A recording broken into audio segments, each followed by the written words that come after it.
Саламатсыңарбы, сүйүктүү окуучуларым? Силер менен биргеликте кыргыз тили предметинин онлайн сабагы баштадык.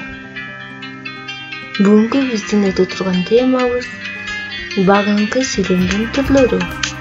Мезгил багынкы сүйлөм жана шарттуу багынкы сүйлөм. Сабакка катышуу үчүн окуу куралдарыбызды даярдабыз. Сабактын жүрүшүндөгү керектүү жана негизги маалыматтарыбызды белгилеп дептерибизге жазып алабыз. Бүгүнкү сабагыбыздын максаты багынкы сүйлөм боюнча түшүнүктөрүбүздү тереңдетип, багынкы сүйлөмдүн түрлөрүн, анын ичинен мезгил жана шарттуу багынкы сүйлөмдөрдү өздөштүрөбүз. Синтакстик талдоо жүргүзүү менен алган билимдерибизди өнүктүрөбүз. Балдар, буга чейин биз татаал сүйлөм деген чоң бөлүм менен таанышканбыз. Татаал сүйлөм өзара тең байланыштагы жана багынкы байланыштагы татаал сүйлөм болуп эки чоң топко бөлүнөт эле. Ал эми бүгүн биз сөз кыла турган бөлүм багынкы байланыштагы татаал сүйлөм. Багынкы байланыштагы татаал сүйлөм баш жана багынкы сүйлөмдөрдөн түзүлөт эле. Эсибизге салсак, ойдун натыйжасын билдирсе, бул баш сүйлөм деп аталат. А эгерде баш сүйлөмдүн ар кандай кырдаалын, мезгилин, сыпатын, себебин, ордун жана башкаларын билдирсе, багынкы сүйлөм деп аталат. Мисалы, атам устаканадан кайтканча Садык байкемдин катына жооп жаздым. Качан Садык байкемдин катына жооп жаздым? Атам устаканадан кайтканча. Мында баш сүйлөм Садык байкемдин катына жооп жаздым. Эмне кылып атат? Ойдун натыйжасын билдирип турат. Ал эми атам устаканадан кайтканча деген жөнөкөй сүйлөмүбүз багынкы сүйлөм. Бул баш сүйлөмдүн мезгилин билдирип атат.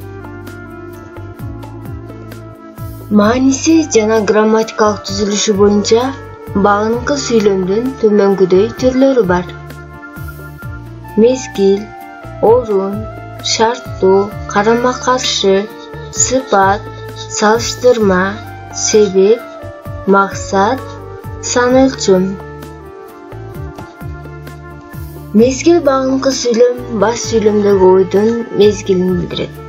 Качан, качанга чейин, качантан бери, качанга дейли, кайсы учурда, кайсы убакта деген суроолорго жооп берет. Мисалы, Турсун эшикке чыкканда күн батып кеткен болчу. Качан күн батып кеткен болчу? Турсун эшикке чыкканда. Мезгил багынкы сүйлөм. Баш сүйлөм менен байланышууда мезгил багынкы сүйлөмдүн баяндоочуна төмөнкүдөй мүчөлөр уланат. Биринчи, чакчыл мүчөлөр. А, И, канча, каны, кыча, майынча.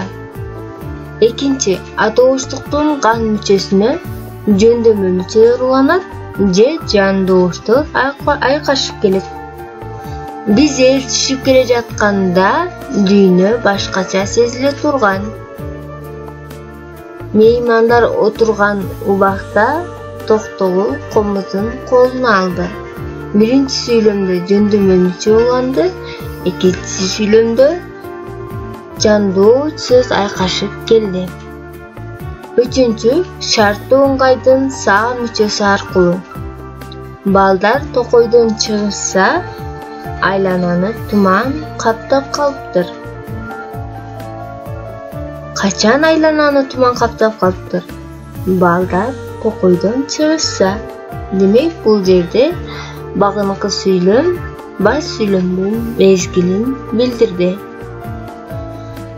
Эми тапшырма. Берилген тапшырмаларды дептерибизге белгилеп жазып алабыз. Mezgil bagынкы сүйлөмдүн баяндоочу кандай формада түзүлгөнүн жазып көрсөткүлө. Баш сүйлөм менен кандайча байланыштуу? Бул жерде бизге 5 сүйлөм берилген. Аларды көчүрүп жазып, үлгүдөгүдөй кылып аткарабыз. Мисалы, бир аз убакыт өткөндөн кийин жаркырап электр шамы күйдү. Бул жерде багынкы сүйлөм кайсы? Бир аз убакыт өткөндөн кийин. Качан? Бир аз убакыт өткөндөн кийин. Мезгил багынкы сүйлөм.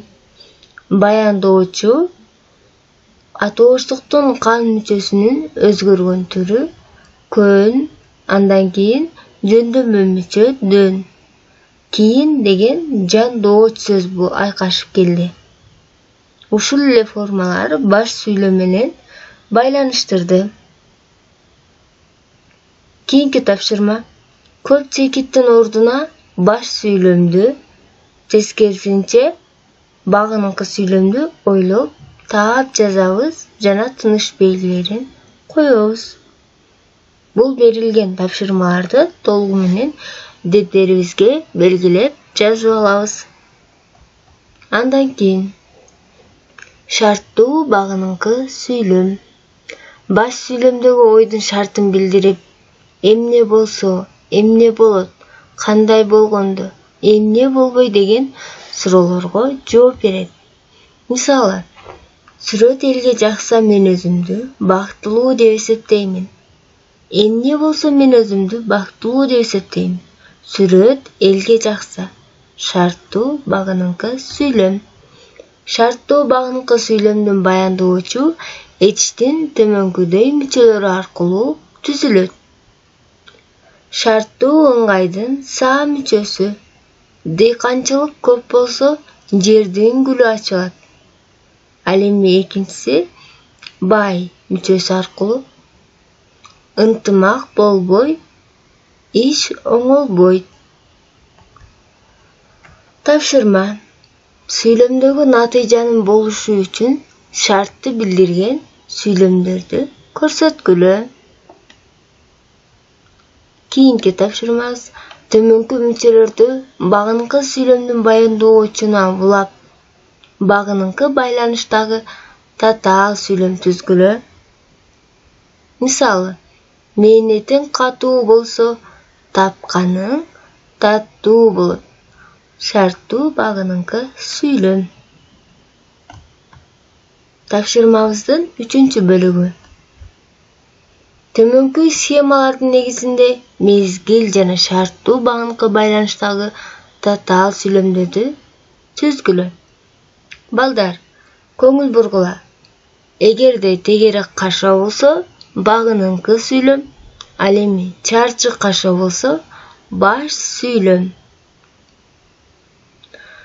Андан кийинки тапшырмабыз Кыргыз адабияты китебиндеги Өскөн Даникеевдин Кыздын сыры повестинен мезгил жана шарттуу багынкы татаал сүйлөмдөрдү таап көчүрүп жазабыз.